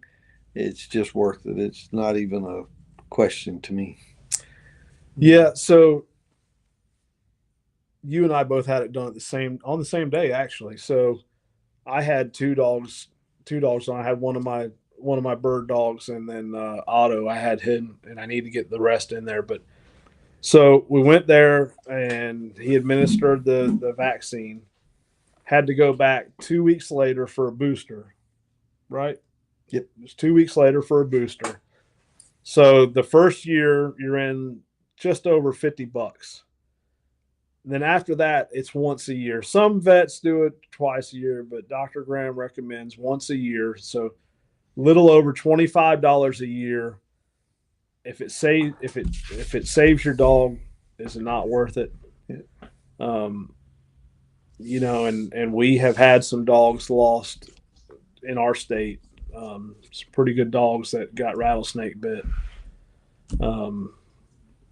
And I'm sure one of them's on here. I'm sure if you ask him if he could do it over again and pay that $25 or that $150 for snake avoidance, he'd do it to save that dog.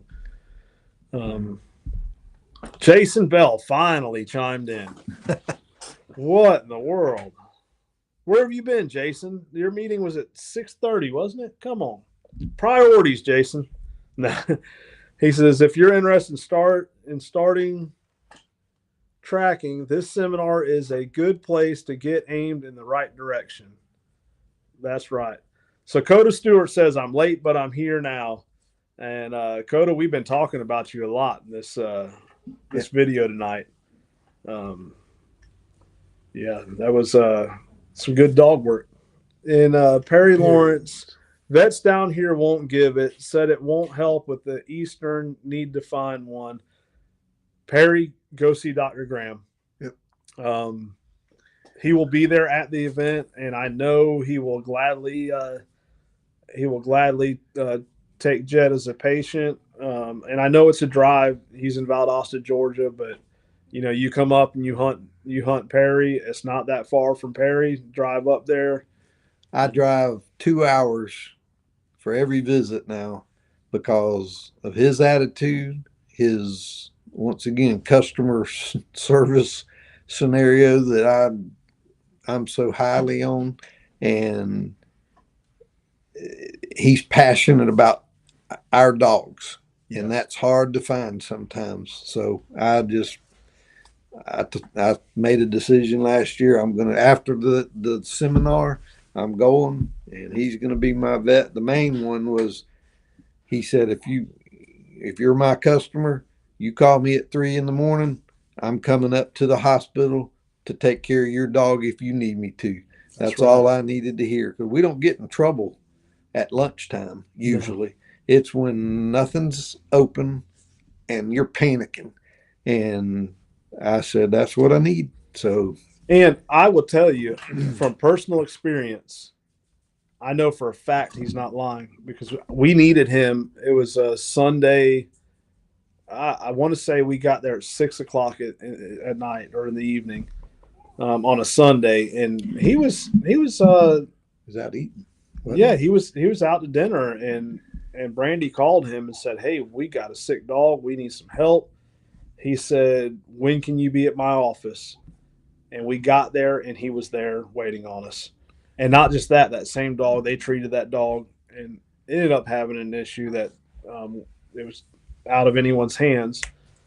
But he went out of the country, and there was another vet there on standby. But while he was out of the country, he called and checked on the dog and asked us. He texted us. He would text us videos. He texted us videos of his daughter playing with the dog in their yard. And then the dog took a turn for south, and we had to go back. And he was out of the country. He still took time out of his schedule and called and checked up on us and spoke with the other vet, and they worked together. You can't ask for more than that. We do have a good vet locally where we're at, but we don't get the service from them that we do from Dr. Graham, especially those late nights and weekends. You can't be beat. Randy Vick said Dr. Graham's vaccine price is a third of what most vets have gone up to. Yes, and I'm telling you, he's a great guy. He really is. London Young, testing both days. London, there's testing 3 days. Actually, we could do testing Thursday evening if we needed to. We're going to have the judges there. So we are having a judges meeting, a judges workshop, and a judges dinner to kick things off and get all the judges on the same page and be prepared for the weekend. So London, yes, we will have testing every day. So yeah. William Russell said, "Love what y'all are doing. Great job, guys." Thank you, William. Thank you. We appreciate that feedback. We're not looking for praise, but it does help motivate us because, like I said, I've been on the road the last few days. Traveled across 8 states, got home at I think 1:30 in the morning last night, and got up, came 2 hours here today to do this, and got a 2-hour drive home. My wife puts up with it. Sure. So I believe Coda said I'll get caught back up. Excited for the weekend. Let me tell you, Coda's excited. when we got there yesterday, he said my wife. He woke up and he said my wife asked me what I was dreaming about. That he was excited in his sleep. He said I was dreaming about this weekend, this tracking event. That makes it all worth it, right? Yeah, absolutely. There, and Coda's he's a great guy. So it looks like people are signing up for stuff right now. Cool. So we appreciate the support from everyone. And if y'all don't have any last minute questions, we'll start wrapping things up. So if you have anything, get it in quick. And if not, you can always reach out to myself, Ralph. So my email is kenny@americanbloodtrackers.org. Ralph's at ralph@americanbloodtrackers.org. If you've got any testing issues, it's testing at americanbloodtrackers.org, and that'll be Stacy Frost will handle those. And then judges at americanbloodtrackers.org, and that'll be Carrie Patterson that's handling the judges. So and if you have interest in learning more about judging, you can go on our website at www.americanbloodtrackers.org. Go under testing. There is a judge's application there. You can fill that out. We encourage new people or even veterans. I feel like we have a good training program in place. Yeah. We've developed some great judges.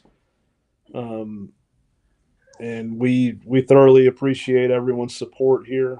And we've got a very, very busy week ahead of us. Yeah.